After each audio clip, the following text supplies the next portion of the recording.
एक मंदिर के बाहर लिखा था कि बेहिचक अंदर आ जाइए, आप पाप करते करते थक गए होंगे और मैं माफ करते करते नहीं थका।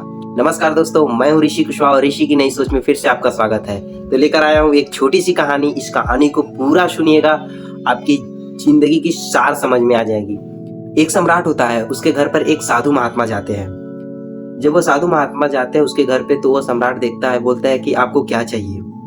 वह साधु महात्मा बोलता है, मुझे कुछ नहीं चाहिए, बस ये मेरा छोटा सा कमंडल है, इसमें आप थोड़ा सा सोने जवाहरात से भर दीजिए। तो वो जो सम्राट रहते हैं कहते हैं, बस इतनी सी बात, लाइए मैं अभी भर देता हूँ, ये तो बहुत छोटी सी बात है। तो वो साधु कहते हैं, ये छोटी सी बात नहीं है, आप इसे नहीं भर सकते हैं, क्योंकि इसे बहुत लोगों ने कोशिश किया भरने की, लेकिन भर नहीं पाए हैं। तो वह राजा जो था, जो सम्राट था, वो हंसने लगा कि बहुत पागल इंसान है। तो साधु ने कहा, पागल हूं तभी तो साधु महात्मा बना हूं, नहीं तो आपके जैसा सम्राट न बन जाता। तो जो सम्राट थे वो अचंभव हो गए कि लाइए, छोटी सी बर्तन है, मैं इसमें भर देता हूँ। उन्होंने अपने सैनिक को बुलाया और कहा कि जाओ, जेवर जो भी रखे हैं सोना इस कमंडल में भर दो। और वो सैनिक जाता है, थोड़ा सा सोना चांदी लेकर आता है और उस कमंडल में भरने लगता है। और जैसे ही वो कमंडल में भरता है तो वो गायब होने लगता है, वो भरता ही नहीं है, खत्म होने लगता है। तो उसके बाद राजा चकित हो गया कि ये हो क्या रहा है। तो उसने अपने राज्य के पूरे सोने चांदी जेवरात उसमें धीरे धीरे धीरे धीरे करके लेकर डालने लगा, लेकिन वह जितना डालता उतना सारा गायब होता चला जाता था, खत्म होता चला जाता था। तो यह जो साधु महात्मा थे, उन्होंने कहा कि आप इसे नहीं कर सकते हैं, बहुत लोगों ने इसे करने की कोशिश की लेकिन नहीं कर सकते हैं। तो राजा जो था, उन्होंने कहा कि यह तो मेरे मान सम्मान की बात पर आ गई है और मैं इसे भर कर रहूंगा। तो उन्होंने ऐलान कर दिया अपने साम्राज्य में कि जितने भी साम्राज्य में सारी चीजें हैं, इसमें इसको लाकर डाली जाए और इसको भरा जाए।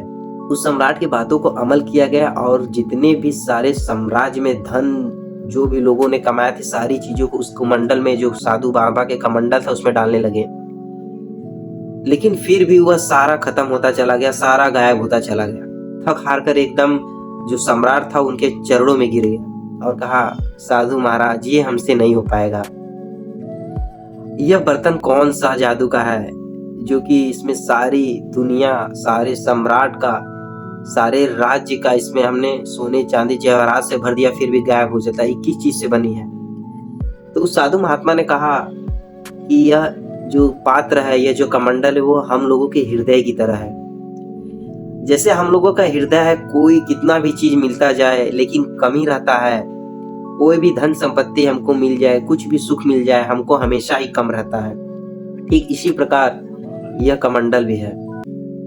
तो दोस्तों, यह कहानी साधु और सम्राट की नहीं हो रही है, बल्कि हम सभी की हो रही है। हमें कितनी भी संपत्ति मिल जाती है, कितनी भी धन, पैसा, शोहरत, कुछ भी मिल जाता है, फिर भी ये जो हृदय है मानता नहीं है, इसे और चाहता है कि कितना मिल जाए। यह हृदय तभी भरता है जब हम इसे प्रभु परमात्मा के सुमिरन में लगाते हैं, उसके ध्यान में लगाते हैं। तो दोस्तों, यह कहानी आपको कैसी लगी? अगर अच्छी लगी हो तो कमेंट में जरूर बताइएगा, और मिलेंगे किसी नए कहानी में, किसी नई स्टोरी के साथ। तब तक के लिए जय हिंद।